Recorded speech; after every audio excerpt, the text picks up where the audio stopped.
Bonjour à tous et bienvenue à ce TD d'expression écrite destiné au groupe TD3. Ceci est le module de révision pour le deuxième contrôle continu de ce semestre, enfin le dernier. Bien entendu, comme d'habitude, le contrôle continu proprement dit sera sur le même modèle que ce module de révision avec moins d'occurrences, hein, moins de choses à identifier, à relever. Donc j'expliquerai tout cela au fur et à mesure que je corrigerai les exercices. Et par la suite, je déposerai par écrit le corrigé sur notre espace de travail. Donc, je vous conseille bien entendu d'avoir le module de révision sous les yeux, hein, tout en m'écoutant. Donc, vous aurez un texte, hein, comme le texte que vous avez sous les yeux, entre 20 et 30 lignes approximativement, avec 4 questions. Chaque question sera notée sur 5 points, bien entendu. Et il y aura une question sur les subordonnées, une deuxième question sur le discours rapporté, et puis deux dernières questions sur la concordance des temps et les valeurs des temps, hein. Voilà en gros sur quoi portera pardon, le contrôle continu numéro 2. Donc j'ai modifié un petit peu le type de question par rapport à ce que vous avez eu au premier contrôle, sauf pour la deuxième question, mais enfin j'y viendrai de toute façon. Première question, il s'agit de trouver dans le texte certaines subordonnées dont j'indique ici les types. Donc cette fois, je ne vous demande pas d'indiquer les types de subordonnées qui sont déjà soulignés ou d'enrichir, etc., comme ce que je vous ai demandé lors du premier contrôle, mais plutôt de trouver ces subordonnées dans le texte. Donc bien entendu, vous n'avez pas à justifier hein, à chaque fois votre réponse, hein, ni à m'indiquer les antécédents et tout cela, non. Hein, il suffira de relever tout simplement les subordonnées. Donc au contrôle, je vous demanderai d'en relever 5, d'en trouver 5. Là, bon, il y en a un petit peu plus pour les besoins de ce module de révision, tout simplement, hein. Donc d'abord, je vous demande de relever deux subordonnées relatives adjectives. Oui, une autre petite remarque. Je vous indique chaque fois les types de subordonnées. Mais ça ne veut pas dire que je suis hein, la linéarité du texte, hein. Ça ne veut pas dire, par exemple, que les subordonnées relatives, vous allez les trouver au début, les autres au milieu du texte, enfin les autres à la fin. Non, hein. Donc il faut les chercher dans tout le texte. Donc justement, vous aurez le temps, hein. Ça n'a rien de compliqué. Donc d'abord, je vous demande de me relever deux subordonnées relatives adjectives. Relatives adjectives, les relatives les plus utilisées, hein, juste à titre de rappel. Oui, bon, je ne relèverai pas ici toutes les subordonnées du texte, hein, ni dans le corrigé que je déposerai sur Selene d'ailleurs, hein, mais juste quelques exemples. D'ailleurs, je vous conseille de ne pas dépasser le nombre de subordonnées que je vous demande de trouver. C'est-à-dire, je vous demande de trouver deux subordonnées dans le texte, n'en mettez pas trois s'il vous plaît, hein.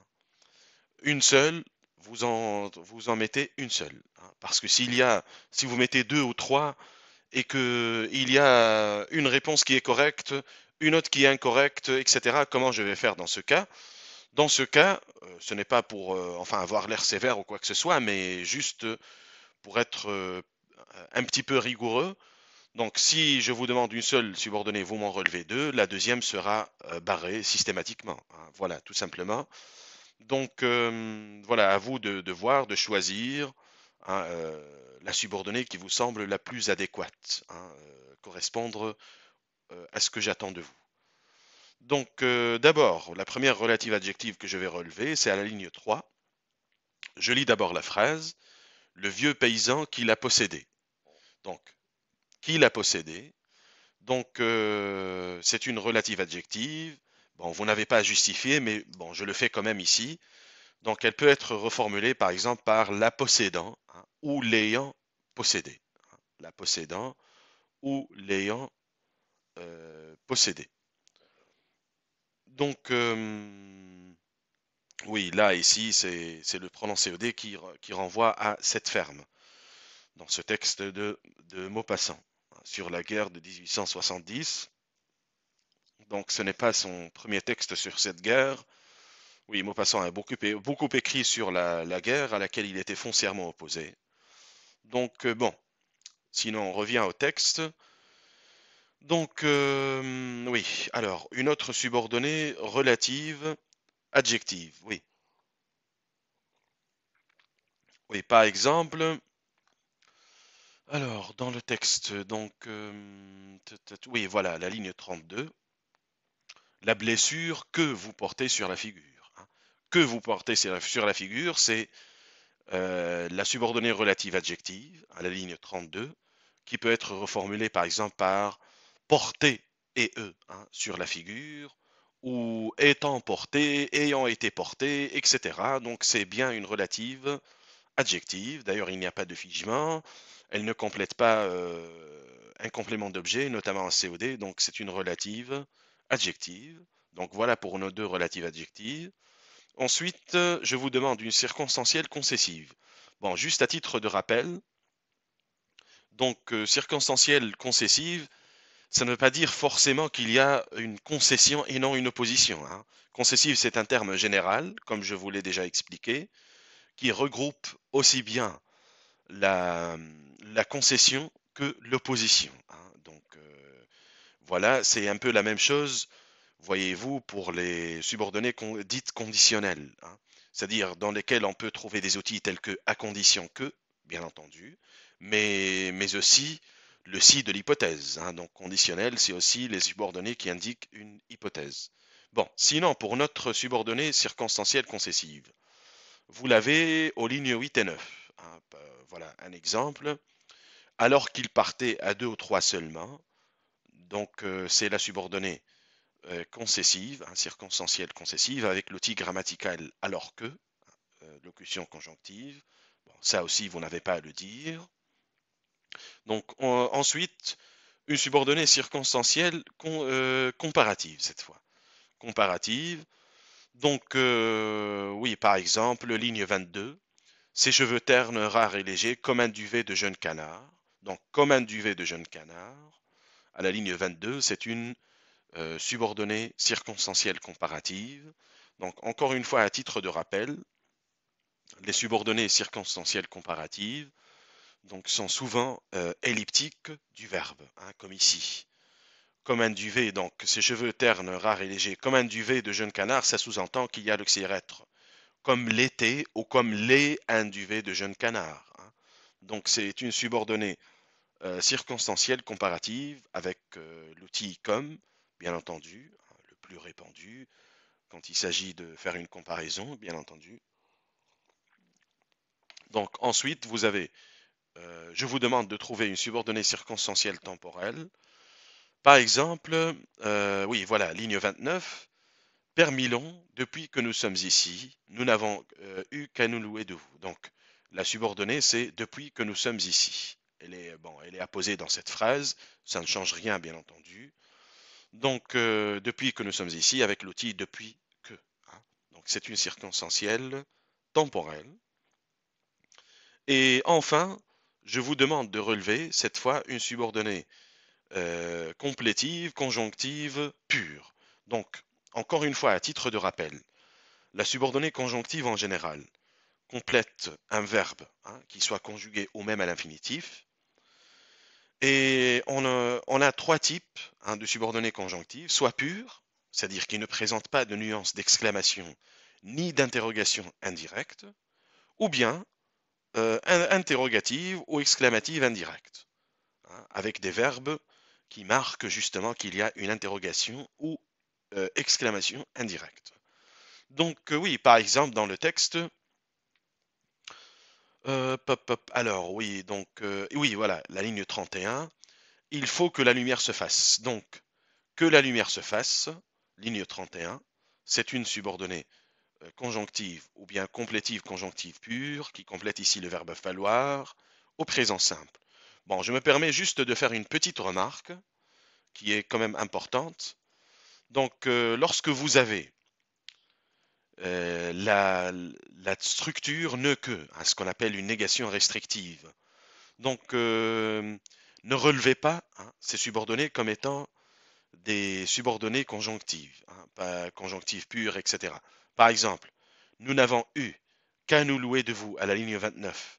Non, hein, qu'à nous louer de vous n'est pas une conjonctive pure, parce qu'elle est comprise dans la structure ne que. En fait, elle complète ne, hein, parce que c'est ne que.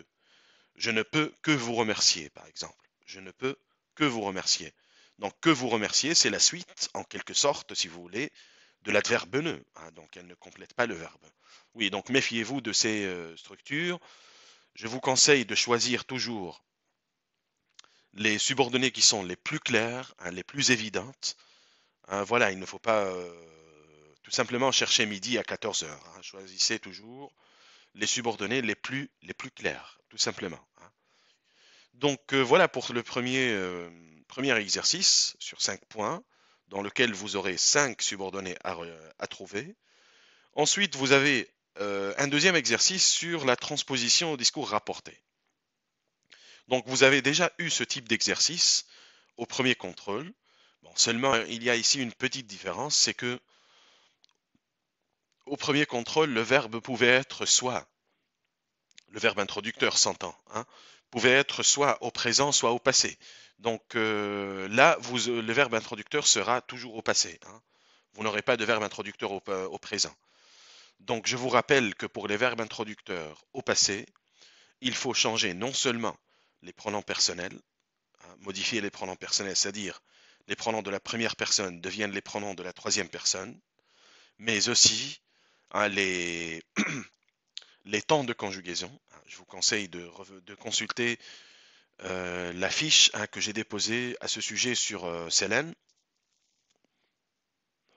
Donc il faut modifier aussi lorsque le verbe introducteur est au passé, les indicateurs spatio-temporels, s'il y en a, hein, de type ici maintenant, hein, parce qu'ils sont employés dans une situation d'énonciation au présent qui n'est pas tout simplement la même lorsque le verbe est au passé. Hein.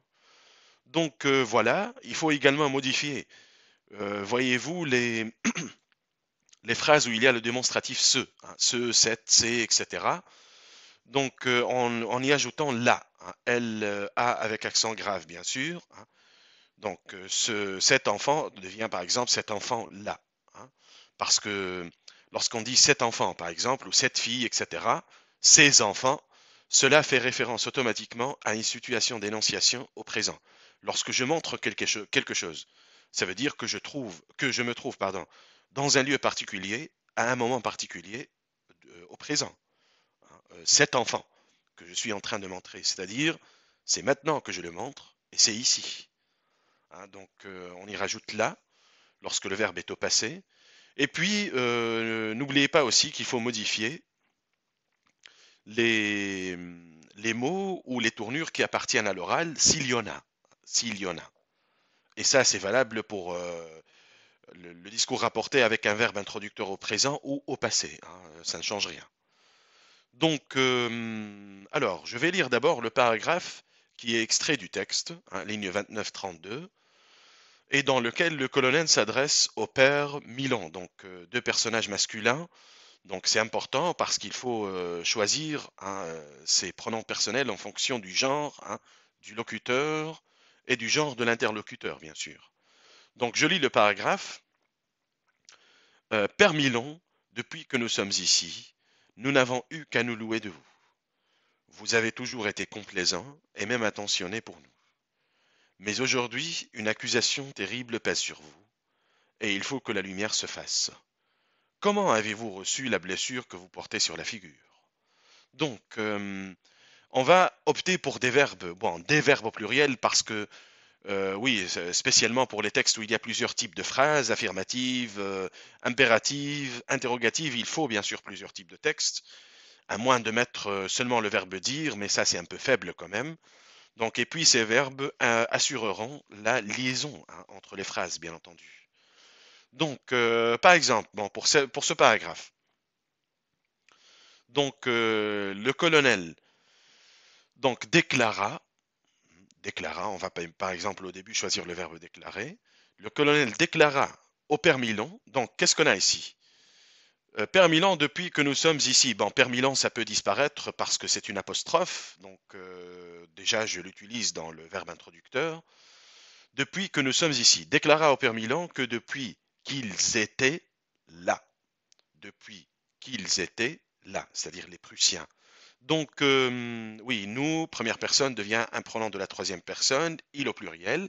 Bon, sommes, présent simple, là je choisis l'imparfait de l'indicatif, qui me semble vraiment le temps le plus pertinent ici, et même le seul, à vrai dire, parce que la logique c'est quoi? Puisque nous avons travaillé sur les valeurs des temps, hein, il faut mettre ça en rapport avec le discours rapporté, hein, bien entendu.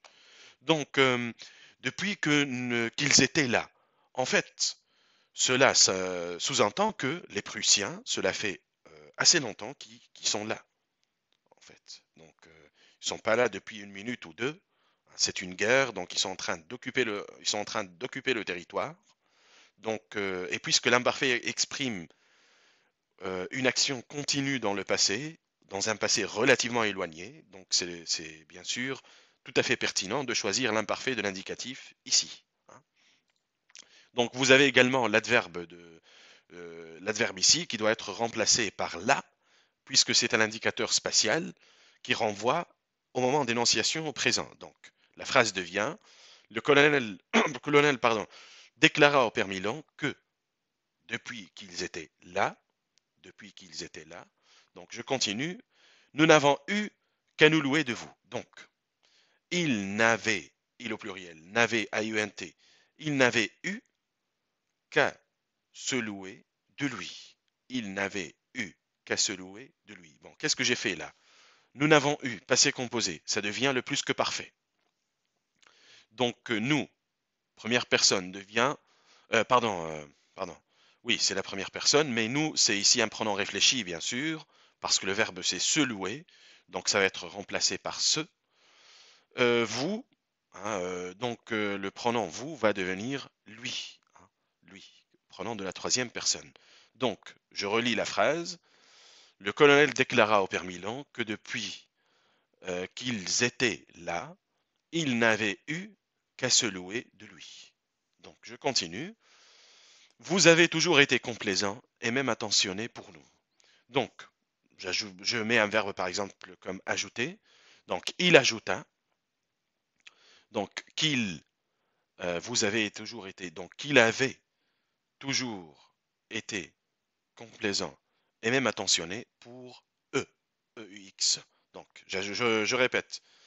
Il ajouta au singulier, qu'il avait toujours été complaisant et même attentionné pour eux, hein, nous. Donc, première personne devient le pronom ou, le pronom eux, pardon.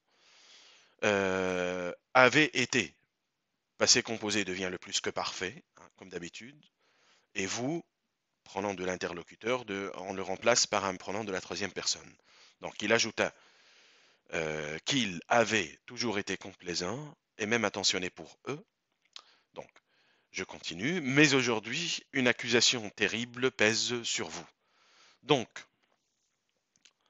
oui, là, je peux faire la liaison directement. Bon, aujourd'hui, l'adverbe aujourd'hui. Bon, pour certains grammairiens, c'est une locution adverbiale, mais c'est plutôt un adverbe.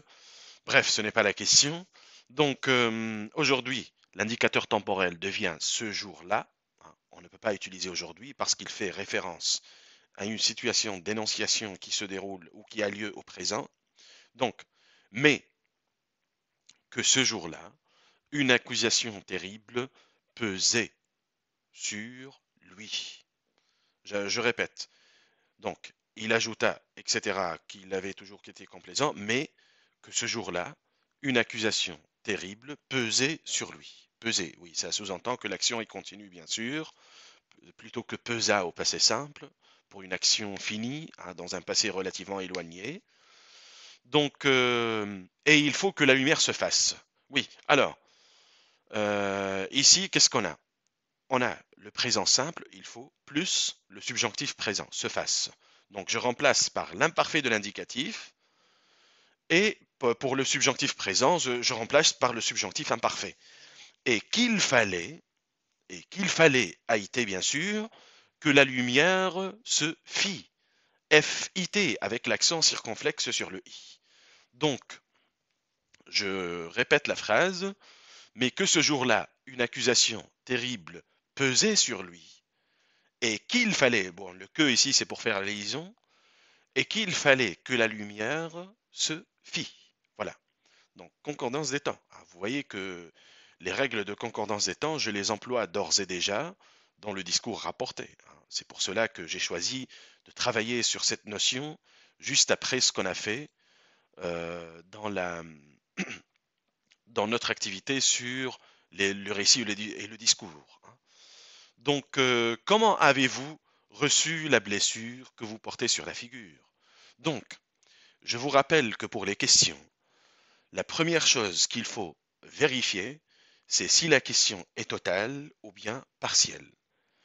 C'est-à-dire, si est totale, c'est-à-dire on peut y répondre par oui ou par non, bien sûr. D'ailleurs, en anglais, on a la même terminologie, hein, total question, donc ça se dit. Donc, question totale, c'est-à-dire on peut y répondre par oui ou par non, ou bien question partielle. Bon, qu'est-ce que ça va changer? Donc, je vous conseille bien entendu de consulter la fiche que j'ai déposée à ce sujet. Donc, si la question est totale, je vais utiliser quoi? Je vais utiliser si. As-tu travaillé? Il lui demande s'il a travaillé, ou il lui demande si elle a travaillé. Voilà. Comment oses-tu? Il lui demande comment il ose. Il lui demanda comment il osait, ou comment il osa. Donc, pour les questions totales, j'utilise si. Pour les questions partielles, en fait, je garde le même outil de interrogatif hein, qui introduit l'interrogation, sauf pour qu'est-ce que. Qu'est-ce que, donc qui est remplacé par ce que. Qu'est-ce que tu fais? Il lui demande ce qu'il fait, ou il lui demanda ce qu'il faisait, ou ce qu'il fit, passé simple. Donc voilà un rappel un petit peu rapide hein, de la façon de transformer les questions, ou plutôt de les transposer au discours rapporté. Après, je vous conseille de nouveau de consulter ces fiches, hein, donc pour plus de rappels et d'informations. Donc, là, je rajoute un autre verbe introducteur, enfin, je suis bien obligé, parce que on passe de phrase déclarative à une phrase interrogative. Donc, le verbe ne peut pas être le même, sauf si j'utilise dit à chaque fois, mais ça, c'est quand même un peu faible, comme je vous ai dit. Donc, par exemple, il il lui demanda, comment avez-vous, donc devient comment, je garde le comment, puisque la question ici est partielle, bien sûr. Il lui demanda comment il avait, a été, il avait reçu la blessure qu'il portait, a été, sur la figure. Donc je répète, il lui demanda comment il avait eu ou il avait reçu la blessure qu'il portait, a été, sur la figure. Donc, euh, avait reçu, avez-vous reçu, donc avait reçu, c'est le passé composé, bien sûr, hein, dans l'interrogation, qui est remplacé par le plus que parfait. Et puis pour porter présent simple, là encore je choisis l'imparfait de l'indicatif, parce que donc il s'agit d'une action qui est continue. Hein. Cette blessure, il ne la porte pas seulement maintenant, mais il l'a portée depuis longtemps. Hein. Et c'est seulement au moment où le colonel lui parle qu'on s'est rendu compte qu'il avait une blessure, hein, une balafre, hein, une blessure au visage. Hein. Voilà. Donc, bon, voilà pour ce paragraphe. Je vais relire le paragraphe transposé au discours rapporté. Donc, le colonel déclara au père Milon que depuis qu'ils étaient là, il n'avait eu qu'à se louer de lui.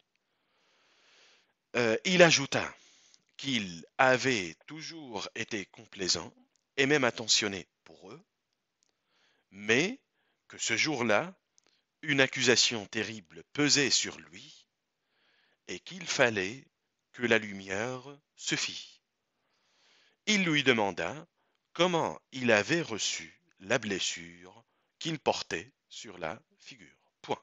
Bien sûr, je ne garde pas le point d'interrogation puisque l'interrogation directe va être remplacée par une interrogation indirecte. Hein, vous voyez que tout est lié. Hein.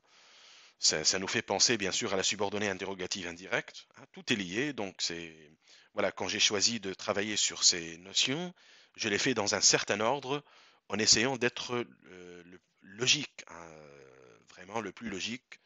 Donc voilà hein, pour ce deuxième exercice. Pour le troisième maintenant, il s'agit d'indiquer les temps de conjugaison et les valeurs des verbes soulignés. Donc, dans le devoir, vous en aurez 5. D'ailleurs, je déposerai d'autres fiches sur les valeurs des temps et des modes, peut-être aussi un ou deux extraits sonores hein, assez courts et synthétiques hein, dans la rubrique consolidation et approfondissement. Donc, par rapport sinon au texte, donc les verbes en question se trouvent d'abord à la ligne 1, donc on a un verbe à la ligne 1, c'était pendant la guerre de 1870, donc la guerre franco-prussienne. Hein.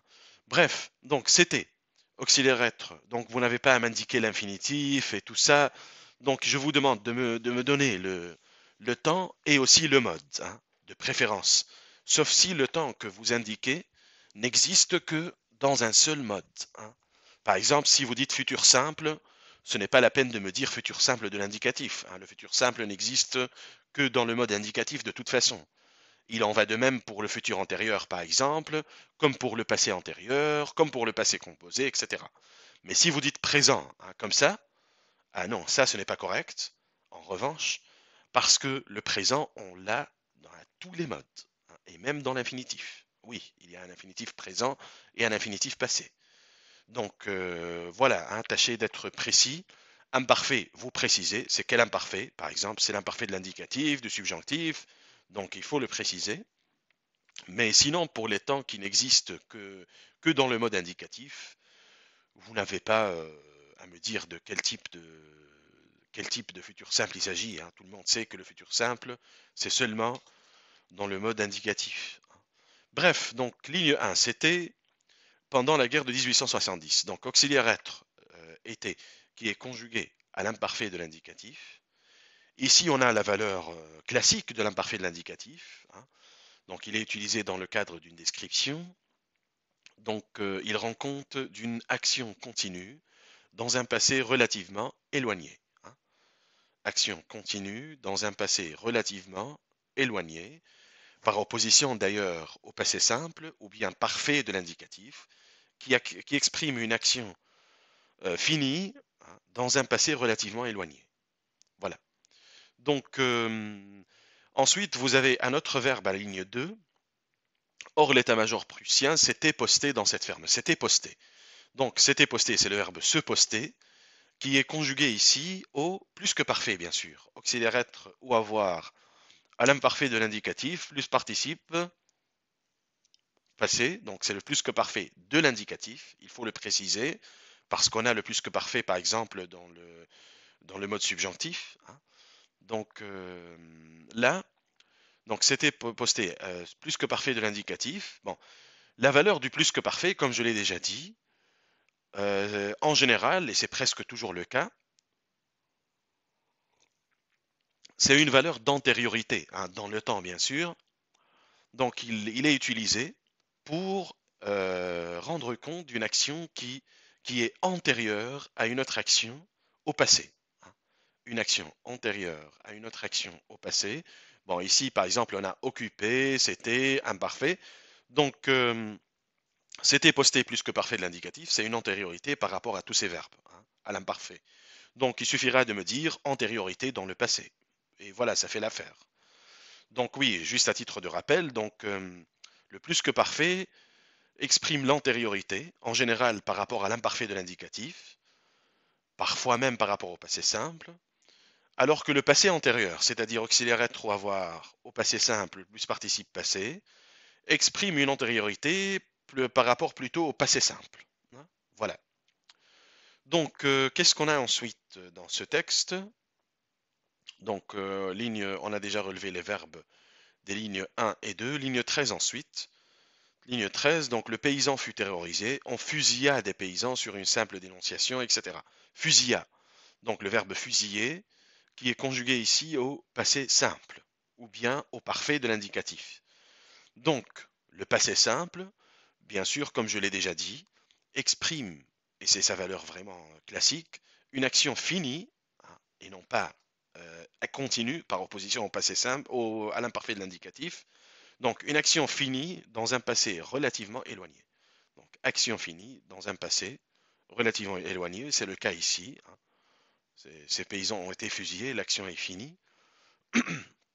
Donc, ensuite, ligne 29. Donc, nous n'avons eu qu'à nous louer de vous. Nous n'avons eu. Donc, avant eu, c'est le passé composé, bien sûr. Hein. Auxiliaire être ou avoir au présent simple plus participe passé.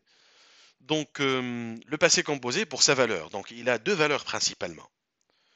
Donc, soit il exprime une action finie, un peu comme pour le passé simple, sauf que, contrairement au passé simple, cette action n'est pas finie dans un passé relativement éloigné, mais plutôt, comme je l'ai déjà dit lors du cours, dans un passé relativement proche.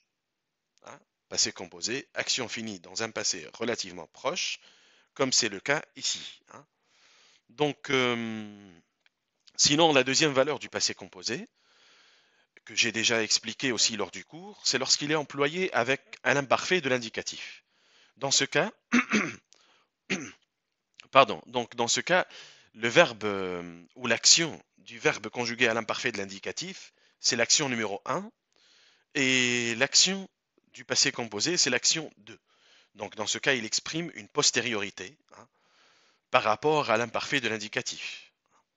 Donc c'est un peu la même logique que pour le futur antérieur, futur simple, passé antérieur, passé simple, ou encore, voilà, comme j'ai dit ici, oui, le plus que parfait aussi, l'imparfait de l'indicatif, ou encore le passé composé et l'imparfait de l'indicatif. Donc, on a enfin un verbe à la ligne 31 du texte. Donc, une accusation terrible pèse sur vous. Pèse, donc c'est le verbe peser au présent simple, ou bien présent de l'indicatif. Donc, présent simple, qui exprime une action, là encore c'est la valeur la plus classique du présent simple, donc une action qui se déroule au moment où l'on parle, tout simplement. Hein. Une accusation terrible pèse sur vous, elle pèse sur vous ici et maintenant. Hein. Donc c'est pour cela d'ailleurs que on a modifié ce verbe avec dans le discours rapporté, hein, parce que le verbe est au passé. Hein. Donc le verbe introducteur est au passé. Donc, alors que l'action se déroule au moment où l'on parle. Donc on n'est pas sur le même plan d'énonciation. Hein. Donc bon, voilà pour ce troisième exercice. Donc pour le quatrième et dernier exercice maintenant. Donc la consigne, c'est d'indiquer les temps de conjugaison. Ah pardon. Pardon. Donc c'est réécrivez le paragraphe suivant, extrait du texte, en lui apportant les modifications nécessaires à la lumière des indications entre parenthèses. Bon, là c'est un exercice qui porte sur la concordance des temps, bien sûr. Donc juste une petite remarque. Dans votre contrôle, vous aurez un seul paragraphe, hein, vous n'en aurez pas deux. Donc là, j'ai mis le même paragraphe avec deux transformations. Vous aurez une seule transformation à faire lors du deuxième contrôle. Hein. Voilà. Là, c'est juste pour nous exercer davantage, c'est tout. Donc, je vais d'abord simplement lire le paragraphe tel qu'il figure dans le texte. On les ramassait morts au matin dans un champ, au bord d'une cour, dans un fossé. Leurs chevaux eux-mêmes gisaient le long des routes, égorgés d'un coup de sabre. Ces meurtres semblaient accomplis par les mêmes hommes qu'on ne pouvait découvrir. Le pays fut terrorisé. On fusilla des paysans sur une simple dénonciation. On emprisonna des femmes. On voulut obtenir par la peur des révélations des enfants. On ne découvrit rien. Donc là, Premièrement, il faut réécrire le paragraphe en commençant plutôt par on les ramasse morts. Donc, oui, donc puisqu'on va changer le temps du premier verbe, on va changer les temps de tous les autres verbes, hein, naturellement. Donc, on les ramasse morts. Donc, au matin, dans un champ, au bord d'une cour, etc. Je vous rappelle que les transformations ici portent seulement sur les verbes conjugués, hein. Vous n'avez pas à modifier les indicateurs spatio-temporels, les pronoms et tout ça, hein. Attention, ce n'est pas un exercice qui porte sur le discours rapporté, hein. Donc, ne faites pas cette erreur qui vous compliquerait la tâche inutilement. Donc, on les ramasse morts au matin, dans un champ, au bord d'une cour, dans un fossé. Bon, là, il y a un seul verbe. Donc, leurs chevaux eux-mêmes gisaient le long des routes. Donc, on a le verbe giser. Donc, l'infinitif, c'est gésir. C'est un verbe qui est considéré comme défectif aujourd'hui. C'est-à-dire qu'il n'est guère conjugué qu'au présent de l'indicatif, au présent simple, à l'imparfait de l'indicatif, au participe présent, hein, et puis au gérondif, hein, présent. Donc sinon, pour tous les autres temps, hein, normalement, on ne l'a pas, hein. Donc, c'est-à-dire le subjonctif, déjà, bon, le verbe n'existe même pas au subjonctif. C'est ce qu'on appelle un verbe défectif, hein, comme le verbe choir, par exemple, chaloir, etc. Tous ces vieux verbes qui ne sont pas conjugués à tous les temps, ni avec tous les pronoms, hein. Donc, bon, bref, gisais ici, moi je préfère garder tout simplement le présent simple. D'ailleurs, on n'a pas beaucoup de choix puisque le verbe est effectif, justement. Donc, gise, hein, G-I-S-E-N-T. Donc, gise le long des routes. L'action se déroule au moment où l'on parle. Vous n'avez pas à justifier, hein, il suffira d'indiquer les temps de conjugaison. S'il y en a plusieurs, n'en indiquez qu'un seul, s'il vous plaît, hein. Ce n'est pas la peine de me mettre tous les temps possibles. Donc, gise le long des routes, égorgé d'un coup de sabre. Ces meurtres semblaient accomplis par les mêmes hommes. Donc, sembler, je peux mettre ici le présent simple, tout simplement, encore une fois, semble accompli. Je peux même mettre le passé composé en semblé, hein, puisque le passé composé, il peut être conjugué aussi bien avec le présent simple qu'avec l'imparfait de l'indicatif, hein, ça marche avec les deux. Donc, bon, présent simple au passé composé, ça marche. Accompli par les mêmes hommes qu'on ne pouvait découvrir. Bon, si je choisis le passé composé, je garde le passé composé dans la subordonnée qu'on a pu découvrir, ou alors je mets le présent simple qu'on ne peut découvrir. Qu'on ne peut découvrir. Donc, ensuite, le pays fut terrorisé. Fut, auxiliaire être, au passé simple. Donc, le pays est terrorisé, ou moi je préfère, franchement, je préfère vraiment le passé composé. Le pays a été terrorisé. Pourquoi? Parce que le passé simple exprime, comme je l'ai déjà dit, une action finie dans un passé relativement éloigné. Donc, et le passé composé exprime une action finie dans un passé relativement proche. Donc, vous voyez que ça concorde. Donc, moi, je préfère, et vraiment, nettement, le passé composé, hein, au présent simple ici, hein. Le pays a été terrorisé. Même chose pour le verbe suivant au passé simple. On fusilla, donc passé simple, on a fusillé. Donc le pays a été terrorisé. On a fusillé des paysans sur une simple dénonciation. Même chose pour le suivant, on a emprisonné des femmes. On a voulu obtenir par la peur des révélations des enfants. Tous ces verbes sont passés simples. Je les ai mis au passé composé. On ne découvrit rien. On n'a rien découvert ou on a découvert rien. Même chose, passé simple, passé composé. Donc je relis tout le paragraphe. On les ramasse morts au matin dans un champ au bord d'une cour dans un fossé. Leurs chevaux eux-mêmes gisent le long des routes, égorgés d'un coup de sabre.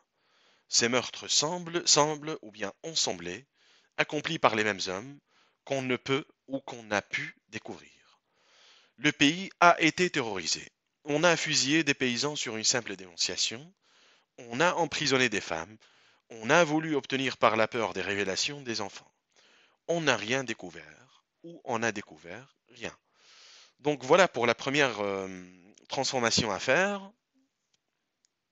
Donc ensuite, je vous demande de modifier, de transformer le même paragraphe en utilisant cette fois le, en utilisant le passé, plutôt que le présent simple, en utilisant le futur simple, hein. Le futur simple. Donc, bien entendu, cela va changer pas mal de choses, hein, par rapport au temps de conjugaison. Donc, je vais bien Ou sûr bon, d'abord lire plutôt, ce n'est pas la peine de le lire puisque je l'ai déjà lu, hein. Donc, je vais lire le paragraphe, je veux dire, en commençant par le futur simple. On les ramassera morts au matin dans un champ, au bord d'une cour, dans un fossé. Leurs chevaux eux-mêmes. Donc oui, là on a un gros problème à vrai dire, auquel j'avoue, oui, auquel j'ai pensé quand même lors de, lors enfin de la lecture de ce paragraphe. Mais bon, là on peut soit garder le présent simple, soit inventer un futur, hein. On va faire comme Charles Perrault, hein. Vous savez que Charles Perrault, donc il a écrit ce fameux vers dans ses contes. Dans ces contes, bon, ces contes qui ont été écrits au XVIIIe siècle. Donc, bon, c'est tire la chevillette, la bobinette, chéra. Tire la chevillette, la bobinette, chéra. Chéra, c'est le verbe choir, qui est au futur simple, mais qui normalement n'existe pas, hein, dans la conjugaison. Donc, on peut soit faire comme Charles Perrault, hein, comme notre ami Charles Perrault. C'était dans quelle fable déjà? C'était oui, dans Le Petit Chaperon Rouge, hein, oui. Oui, Les Contes de ma mère Loi, hein, 1697. Donc oui, je vous conseille de lire les fables de Charles Perrault. Elles sont très intéressantes, aussi bien d'un point de vue poétique que d'un point de vue strictement grammatical, hein, parce que comme les fables de La Fontaine, elles contiennent beaucoup d'emplois très intéressants, hein. Donc, ici, soit gise, soit giseront. Bon, si j'essaye d'inventer une conjugaison qui n'existe pas. Donc, le long des routes, égorgé d'un coup de sabre, ces meurtres, donc soit ici j'utilise le présent simple, semble accompli, ou j'utilise sembleront, hein, accompli, ou même le passé composé, ont semblé. Donc là j'ai vraiment l'embarras du choix, hein. Tout peut marcher ici en fonction du sens. Qu'on ne pouvait découvrir, donc pouvait qu'on ne pourra découvrir ou qu'on ne pourrait découvrir. Conditionnel. Parce que le conditionnel, c'est un futur par rapport au passé. Donc, soit qu'on ne pourra, soit qu'on ne peut, soit qu'on n'a pu. Voilà. Donc, il y a vraiment l'embarras du choix. Ensuite, le pays fut terrorisé. Donc, oui, là, on a un petit problème. C'est que fut, ça exprime une action finie dans un passé relativement éloigné. Donc, le problème est que le futur n'exprime pas une action finie, évidemment. Donc, je peux ici, la solution pour m'en sortir, je peux utiliser le futur antérieur, hein. Le pays aura été terrorisé avec une ellipse du futur simple. Aura été terrorisé. La deuxième solution, c'est d'utiliser tout simplement le passé composé. A été. Même si moi j'ai un petit penchant pour le futur antérieur ici. Donc le pays a été ou aura été terrorisé, on aura fusillé ou on a fusillé des paysans sur une simple dénonciation, on a emprisonné ou on aura emprisonné des femmes, on a voulu obtenir ou on aura voulu obtenir par la peur des révélations des enfants, on ne découvrit rien, donc devient on n'aura rien découvert, on n'a rien découvert. Donc oui, après, donc le passé composé et le futur simple sont des temps qu'on peut bien sûr utiliser ensemble, puisque le futur simple exprime une action qui se déroulera dans un futur proche ou éloigné, ça dépend, et que le passé composé reste quand même un temps proche du futur simple. Donc ils peuvent très bien être utilisés ensemble. Donc bon, voilà pour ce module de révision. Par la suite, je déposerai le corrigé du module en question sur Selene, bien entendu, avec quelques petites fiches supplémentaires. Donc voilà, d'ici là, si vous avez des questions, n'hésitez pas à m'écrire, à m'envoyer un mail. Et puis pour les contrôles proprement dit, donc comme je l'ai déjà dit, ils seront déposés sur Selene la semaine prochaine et vous aurez toute une semaine pour me renvoyer vos copies, hein, bon, pour m'envoyer votre travail par mail. Donc voilà, encore une fois, donc n'hésitez pas à me contacter, consultez les fiches que j'ai déjà déposées sur Selene, portez-vous bien et bon courage.